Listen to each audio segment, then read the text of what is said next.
আসসালামু আলাইকুম ওয়া রাহমাতুল্লাহ। কেমন আছেন আপনারা? আমি বিশ্বাস করি আমার মতো আপনারাও ভালো নেই। আমি ঢাকা থেকে এসেছি কয়েকদিন আগে। এখানে অত্যন্ত অবুঝ একটি শিশুর সাথে পশুরা যে আচরণ করেছে, অত্যন্ত লজ্জাজনক বিষয়। তার বাবা এটার প্রতিকার চেয়ে একটা মামলা করেছিল। এই মেয়েটার জীবনের সর্বনাশ এর প্রতিকার চেয়ে, কিন্তু মামলা কেন করলো? ঝাল মেটানোর জন্য বাবাকে খুন করে ফেলেছে। আমরা এর নিন্দা জানাই, আমরা এটাকে ঘৃণা করি এবং এর জন্য আমরা দুঃখ এবং সমবেদনা জ্ঞাপন করছি। আমি জিজ্ঞেস করেছিলাম যাকে খুন করা হয়েছে তার স্ত্রীকে, ওনার নাম দাস, ওনার স্ত্রীকে জিজ্ঞেস করেছিলাম যে উনি কি করতেন। বললেন যে উনি মুরগির দোকানের কর্মচারী। না, ব্যবসা ওনার নাম। আমি জিজ্ঞেস করেছি উনি কর্মচারী। একটা মুরগির দোকানের কর্মচারী তিনি কতটুকুই বা আয় রোজগার করতেন এটা আপনারা বুঝতে পারছেন।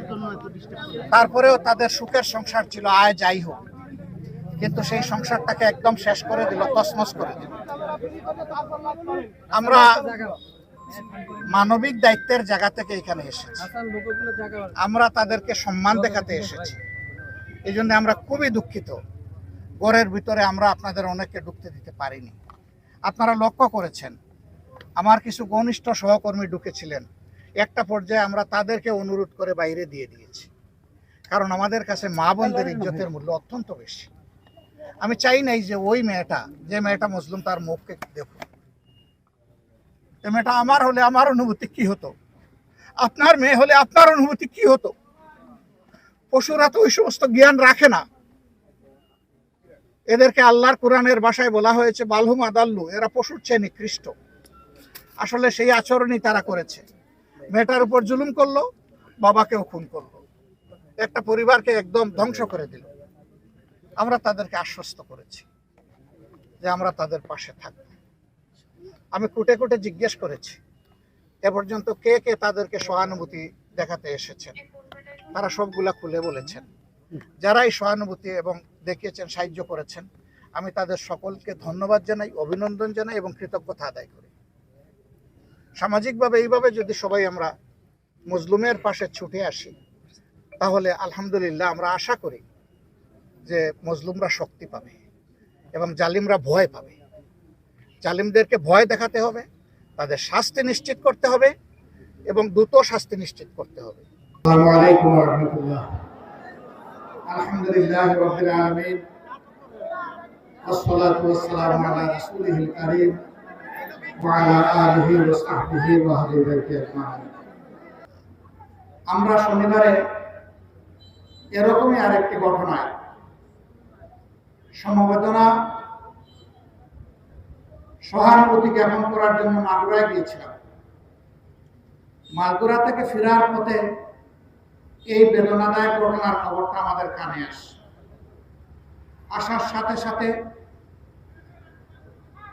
বরিশাল অঞ্চলের নেতা, বাংলাদেশ জামাতে ইসলামের কেন্দ্রীয় নির্বাহী পরিষদ সদস্য জনাব অ্যাডভোকেট মুয়াজ্জেম হোসেন হেলালকে বললাম যে বিষয়টির খোঁজ নিন এবং আমাদেরকে একটু অবহিত করুন। তিনি বিস্তারিত খবর নিয়ে বললেন যে ঘটনা বেদনাদায়ক, দুঃখজনক এবং সত্য। আমরা তখনই তাকে বলেছিলাম যে আজকের দিনে ইনশাআল্লাহ আমরা এই মজলুম পরিবারের সাথে দেখা করতে আসব। আমরা এসেছি তাদের দুঃখকে ভাগ করে নেওয়ার জন্য। যে ভদ্রলোকটি খুন হয়েছে তিনি অতি সাধারণ একজন মানুষ, একটা মুরগির দোকানের তিনি কর্মচারী। তার বৃদ্ধা মা আছেন, তার স্ত্রী আছেন, 2.5 মাসের একটি কন্যা সহ 3টি কন্যা সন্তান আছে, কোনো ছেলে সন্তান নেই। কার্যত তাকে খুন করার মধ্য দিয়ে এই পরিবারটাকে পুরুষ শূন্য, অভিভাবক শূন্য করে ফেলা হয়েছে। আমরা এই ঘটনার তীব্র নিন্দা জানাই। আমরা শুনে খুশি হয়েছি ইতিমধ্যেই তারা আইন শৃঙ্খলা বাহিনীর হাতে কবজা হয়েছে। আমরা দাবি করি দ্রুত বিচার আদালতে এই মামলাকে নিয়ে 90 দিনের মধ্যে যেন এই মামলা রায় বাস্তবায়নের ব্যবস্থা করা হয়। আমরা এই পরিবারকে আশ্বস্ত করে বলেছি, আপনারা ভয় পাবেন না, আপনারা সাহস রাখুন। এই লড়াইয়ে আগা থেকে গোড়া পর্যন্ত আপনাদের সাথে আমরাও থাকব।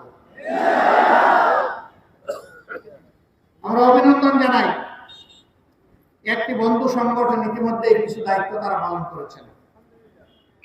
ধন্যবাদ তাদেরকে। এবং তাদের